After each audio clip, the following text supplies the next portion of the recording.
नमस्कार दोस्तों, good morning. कैसे आप सभी लोग? आई होप आप सभी लोग अच्छे होंगे और अपनी पढ़ाई को बढ़िया तरीके से कर रहे होंगे। देखिए, आज है 17 और 18 और 19 इन तीनों ही डेटों के जो करंट अफेयर्स हैं उनको आज हम लोग देखेंगे। सबसे पहले जो हमारी न्यूज़ है वो है DRDO द्वारा क्रूज मिसाइल का सफल परीक्षण किया गया है हाल ही में। अभी ये न्यूज़ आपके लिए इम्पॉर्टेंट है। तो न्यूज़ क्या है कि DRDO द्वारा स्वदेशी तकनीकी से निर्मित क्रूज मिसाइल की उड़ान का सफल परीक्षण किया गया है। कब किया गया है? तो दरअसल 18 अप्रैल को किया गया है। और कहाँ से किया गया है? तो उड़ीसा के तट पर जो है इस क्रूज मिसाइल का सफल परीक्षण किया गया है। ठीक है, आगे बढ़ते हैं हम लोग। DRDO के बारे में थोड़ा सा जानते हैं। DRDO से संबंधित प्रश्न आपकी परीक्षा में अक्सर पूछ लेता है, तो आपको जानकारी DRDO के बारे में होनी चाहिए। तो DRDO क्या है दरअसल?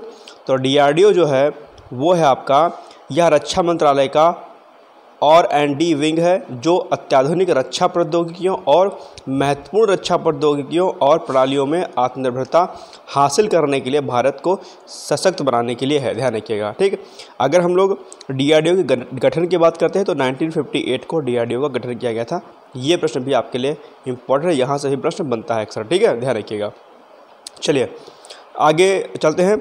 दूसरा है कि अभी हाल ही में बजरंगी बेनेडिक्सन जो अभी हाल ही में चर्चा में है। क्यों चर्चा में है? क्योंकि ये अभी हाल ही में आइसलैंड के जो है नए PM यानी कि नए प्रधानमंत्री नियुक्त किए गए हैं। ठीक है, ये इंपॉर्टेंट है आपका। चलिए नेक्स्ट है, तीसरा जो न्यूज़ है हमारा वो है मेनिंजाइटिस को लेकर के, कि मेनिंजाइटिस का टीका जो है अभी हाल ही में खोजा गया है।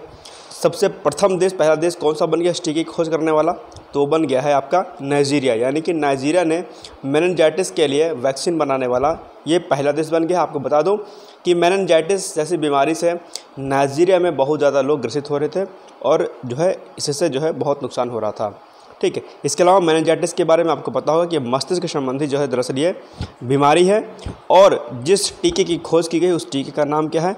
तो उस टीके का नाम दरअसल है MEN5CB।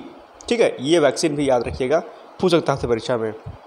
इसके अलावा जैसे कि मैंने आपको बताया कि जो मेनिंजाइटिस बीमारी होती है वो मस्तिष्क संबंधी बीमारी होती है, बैक्टीरिया, वायरल या फंगस वगैरह के माध्यम से फैलता है। और मेनिंजाइटिस आपके एग्ज़ाम के लिए बहुत इंपॉर्टेंट है।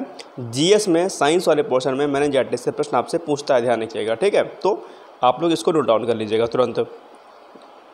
चौथी न्यूज़ है हमारी, मलबा मुक्त अंतरिक्ष का लक्ष्य रखा गया है अभी हाल ही में। किसके द्वारा मलबा मुक्त अंतरिक्ष का लक्ष्य रखा गया है?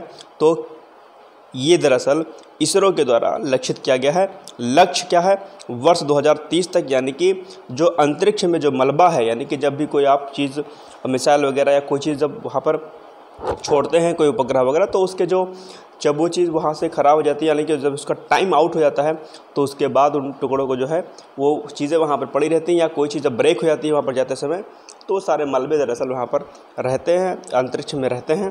तो ये इसरो ने लक्ष्य रखा है 2030 तक कि हम अंतरिक्ष को मलबा युक्त बनाएंगे। ये बहुत महत्वपूर्ण पॉइंट है, यहाँ का ध्यान रखिएगा। ठीक है, और इससे संबंधित एक प्रश्न बहुत इंपॉर्टेंट है कि अभी इसरो के नए अध्यक्ष कौन है, यानी कि अध्यक्ष इस समय वर्तमान में कौन है?